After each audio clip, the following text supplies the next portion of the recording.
Welcome back, and now for the news in detail. U.S. State Department spokeswoman Morgan Ortega says Washington would not discuss the withdrawal of American troops with Iraq. She was responding to Iraq's Prime Minister Adil Abdul Mahdi's request that the U.S. should send a delegation to Baghdad to discuss the pullout. In a statement, Ortega said there is a need to discuss economic and diplomatic partnership between the two countries. On Sunday, Iraq's parliament passed a resolution asking the government to end the presence of U.S. troops in the country. The calls for the expulsion of foreign troops from Iraq are growing after the U.S. killed a top Iranian general in Baghdad last week. The United Nations has once again urged the U.S. and Iran to resolve their differences through dialogue. Delegates from 60 countries took part in an open debate at the UN Security Council on U.S.-Iran tensions. U.S. Ambassador to the UN Kelly Craft said Washington is open to returning to the negotiating table. Iran's ambassador Majid Takhtravanchi expressed distrust of the U.S., calling the missile attacks self-defense. He denounced the increased U.S. economic sanctions on Iran and called the Trump administration an unhinged regime. The world is at a crossroads. With the end of monopolies on power, one unhinged regime is frantically clamoring to turn back time. This has meant more damaging American unilateralism in defiance of international norms and law. Most recently, a dastardly targeted assassination of the heroes who were the nightmare of groups such as ISIS. Pakistan's Foreign Minister Shah Mahmood Qureshi says the region can't afford a new conflict. He was speaking to his Iraqi counterpart Muhammad Ali al-Hakim over the phone. The two leaders agreed to work together to ease tensions in the Middle East. Qureshi said Pakistan believes all parties should resolve the issue as per international laws. Earlier, Foreign Minister met Iran's ambassador in Islamabad and said escalation of tensions in the region is in no one's interest. He said Pakistan is ready to play its role for peace in the region. Western leaders say it is highly likely Iran shot down a Ukrainian plane that crashed near Tehran late on Tuesday. US, Canadian and British officials say the strike could have been a mistake, with rocket launches and high tension in the region. They said the airliner, which crashed killing all 176 people on board, ignored flight prohibition orders issued by the US Federal Aviation Administration. Canadian Prime Minister Justin Trudeau said intelligence from the multiple sources indicates the plane was shot down by an Iranian surface-to-air missile. UK Prime Minister Boris Johnson, Australian Prime Minister Scott Morrison and US President Donald Trump shared similar views. Iran has denied claims and invited the US to join probe and called on Canada to hand over information regarding the crash. The US National Transportation Safety Board has accepted the Iranian invitation. Iran has already sent an official notification and a preliminary accident report to the International Civil Aviation Organization. Meanwhile, the International Civil Aviation Organization has advised against speculation until the investigation is concluded. Germany's foreign ministry has rejected US President Donald Trump's plea for European countries to quit the 2015 nuclear deal with Iran. Speaking in Berlin, ministry spokesperson Rainer Brohl said Germany still wants to save the pact. He said the deal is the best way to stop Iran from getting nuclear weapons. Brohl also urged Iran to fulfill its commitments to the agreement, as Tehran announced to further enrich uranium after the killing of General Qasem Soleimani. Meanwhile, European foreign ministers are set to discuss the crisis at an emergency meeting in Brussels today. In Pakistan, at least 15 people, including a police officer, have been killed in a blast in Balochistan's capital, Quetta. Police say 20 people have been injured in the explosion, which took place in a seminary. The nature of the explosion is yet to be determined. Rescue services are at the scene to attend to the injured. Pakistan's Army Chief General Qamar Javed Bajwa has condemned the attack. In Pakistan, Australia's Vice Chief of Defence David Johnston has called on Pakistan's Army Chief General Qamar Javed Bajwa in Rawalpindi. In a statement, Pakistan's military spokesperson said matters of mutual interest came under discussion during the meeting. Vice Admiral David Johnston lauded Pakistan's role in maintaining regional peace and stability. He thanked the Army Chief over his offer to help Australia in tackling bushfires. Moving on to India, where the Supreme Court has ruled that the indefinite communication shutdown by the BJP government in occupied Kashmir is unconstitutional. In its verdict on petitions challenging the restrictions in occupied valley, the court said internet access is part of freedom of speech. It also ruled the government cannot crack down on genuine protests in the territory. The judges said the communication blackout had gravely impacted the freedom of press. It noted that the government administration in Indian-occupied Kashmir did not issue any written orders for the curbs. The verdict directs the BJP administration in occupied Kashmir must review its curbs and present a written review within a week. In India, thousands of people have taken to the streets in Hyderabad to protest against the new citizenship law. Parliamentarian Asaduddin Owaisi also joined the protest.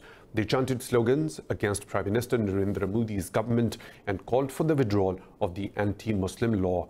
Police booked the protest organizers for taking out a massive rally exceeding the allowed limit.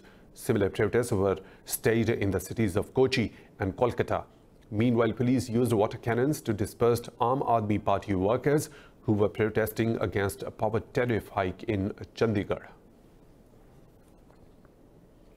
Yemen's government have signed a new agreement with the Southern Transitional Council to implement the Saudi brokered deal.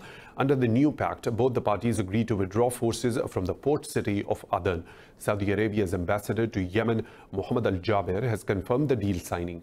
He said the second phase will include the return of all the forces that moved from their main sites and camps towards Aden, Abyan and Shabwa. An appointment of a governor and a director to Aden will also be made under the agreement. The pact will also include taking steps to implement the withdrawal under the supervision of the Arab coalition. Last year, Saudi Arabia persuaded STC and the Yemeni government to hold reconciliation talks. 8 members of Iraq's Hashad al-Shabi paramilitary force are killed and several others wounded in airstrikes in eastern Syria. The Syrian war monitors say unidentified aircraft targeted vehicles and arms depots in Al-Bu Kamal area. They said 3 villages known for housing forces loyal to Tehran have been targeted by drone strikes since Wednesday. No side has claimed the responsibility yet. Meanwhile, a 6-year-long UN aid operation in Syria is on the brink of collapse if Security Council deadlock on the issue does not end by tonight. The 15-member council is set to vote again on 2 proposals after Russia vetoed the aid resolution in December. UN spokesman Stefan Dujarric said there is no alternative to reaching people in Syria without crossing the border. Moscow had presented another draft but failed to gain enough support to proceed. The global body's operation has been delivering aid across the Syrian border to millions of civilians. Since 2014, the UN and aid groups have crossed into Syria from Turkey, Iraq and Jordan at 4 places annually authorized by the Council. Security Council approval is needed because the Syrian government refused consent to cross-border deliveries. The East Libyan strongman General Halifa Haftar has rejected calls for a truce encouraged by Russia and Turkey. Haftar said he will not stop military operations against forces loyal to the Tripoli administration. The Libyan National Army said a revival of the political process could only be guaranteed by the eradication of the terrorist groups. On Wednesday, Turkish President Recep Tayyip Erdogan and his Russian counterpart Vladimir Putin called for a Libyan ceasefire. The UN-recognized government of the National Accord and Qatar have welcomed Ankara-Moscow peace initiative. Europe and North Africa have launched a diplomatic offensive to prevent Libya becoming another Syria. The United Nations says incidents of ethnic violence in Congo's Ituri province may constitute crimes against humanity or even genocide. The UN's Human Rights Office says 700 people have been killed during the violence from December 2017 to September 2019. In addition, at least 140 people have been subjected to sexual violence or rape. It said most of the victims belong to the Hama community. According to the UN, nearly 57,000 people have fled the violence to neighboring countries since February last year. Heavily armed assailants have killed 25 soldiers in an attack on a military base in western Niger. The Defense Ministry spokesman Soleimani Ghazovi says 63 terrorists have also been killed in clashes in the town of Tillaberi. Ghazovi said the attack coincides with the campaign by ISIS and Al-Qaeda to force the Nigerian army back from its western frontier with Mali. He expressed condolences for the victims' families. The Minister of Defense, in the name of the President of the Republic, Supreme Chief of the Army, and in the name of the government, presents saddened condolences to the victims' families and wish for the swift recovery of the wounded. No one has yet claimed the responsibility for the attack. Now moving on, gunmen have claimed 19 people in an attack on a village in central Nigeria known for bloody clashes between cattle herders and farmers. Police said armed assailants suspected to be herdsmen attacked the residents of a Gunmen village.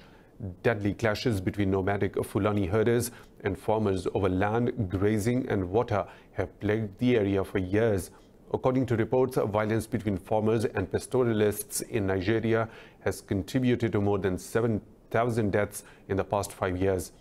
Attacks in remote areas often go unreported, but the authorities insist the bloodshed has decreased following reconciliation efforts between the communities. In France, the government holds a new round of talks with the labor union leaders amid the country's longest transport strikes against the pension reforms. Prime Minister Edouard Philippe and other top officials tried to pursue union leaders to end the strikes. However, expectations of a breakthrough were low as the government unveiled its draft law overnight that still contains the controversial provisions. Workers are calling for the withdrawal of the government's plan that asks them to retire later or face reduced payouts. Rallies are planned for Saturday and new protests have been called for 3 days starting next Tuesday.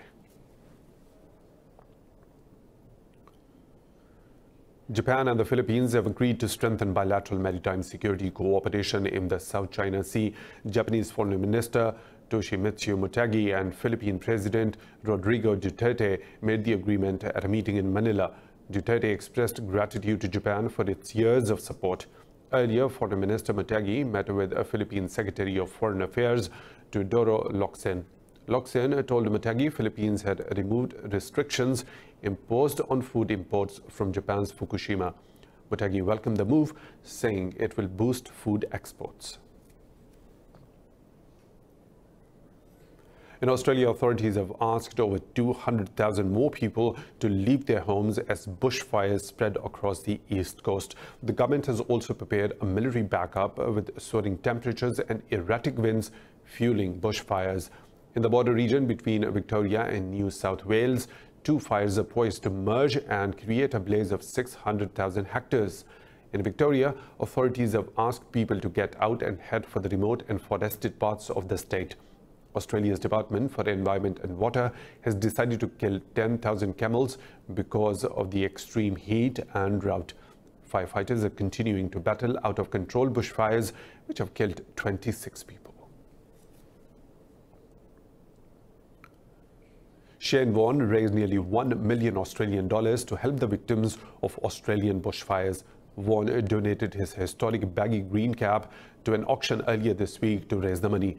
The Commonwealth Bank bought the cap, snapping it up with just a minute of the auction remaining. The bank will now take the cap on a national tour to raise money for the communities affected by the bushfires. The baggy green cap will then become a permanent exhibit at the Bradman Museum. Warne is the second most successful bowler in history, taking 708 wickets during his 145-test career.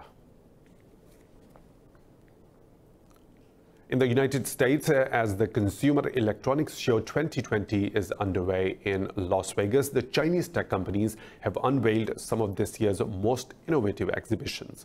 From autonomous taxis to AI robots, Chinese consumer electronics are highlighted at the event. More in this report. With more than 4,500 companies unveiling their latest gadgets and artificial intelligence applications at this year's CES, Chinese companies account for around 1,000. This is China's smallest share in the past 3 years. But still, the country has managed to impress tech-savvy audiences with some creative exhibitions. 3-laser TV, 8K screens, self-balancing electric scooter, autonomous taxis, and artificial intelligence robots are some of the Chinese-made contributions. China boasts 5 of the top 10 smart connected devices in the world and 12 of the top 50 global consumer electronics brands. Chinese companies have their own core technologies and own patents. A Chinese tech company also unveiled the world's first fully autonomous robot cat made exclusively to pet. It is not an ordinary robot pet. It sleeps, it purrs, it even hisses at you. I think it's really cute. I've seen a lot of pet robots around CES over the years, but I think that one is particularly playful and expressive with the eyes, so I really like it. Many of the gadgets will be available in the market by the end of this year. A number of Chinese tech companies have been listed as Consumer Electronics Brand of the Year.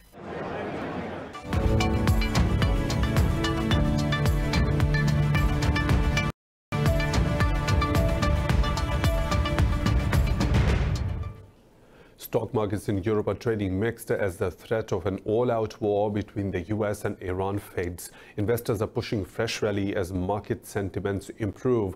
CAC 40 in Paris is trading fractionally lower ahead of French manufacturing data for November due to release later in the day.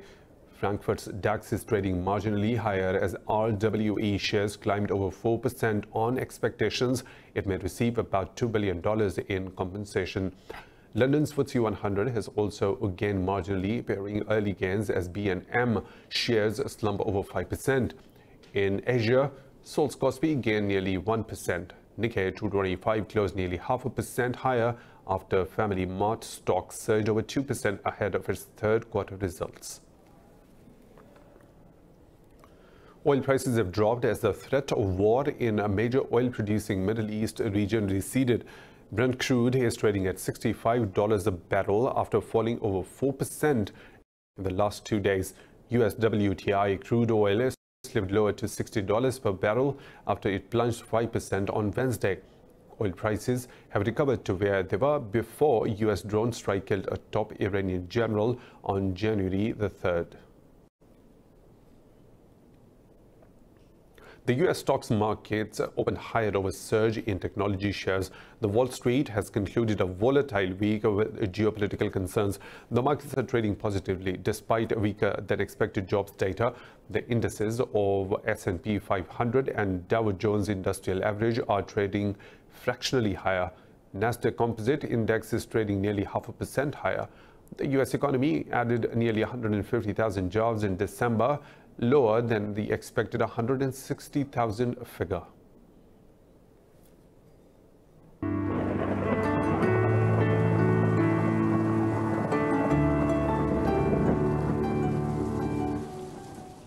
Another weather situation from around the globe.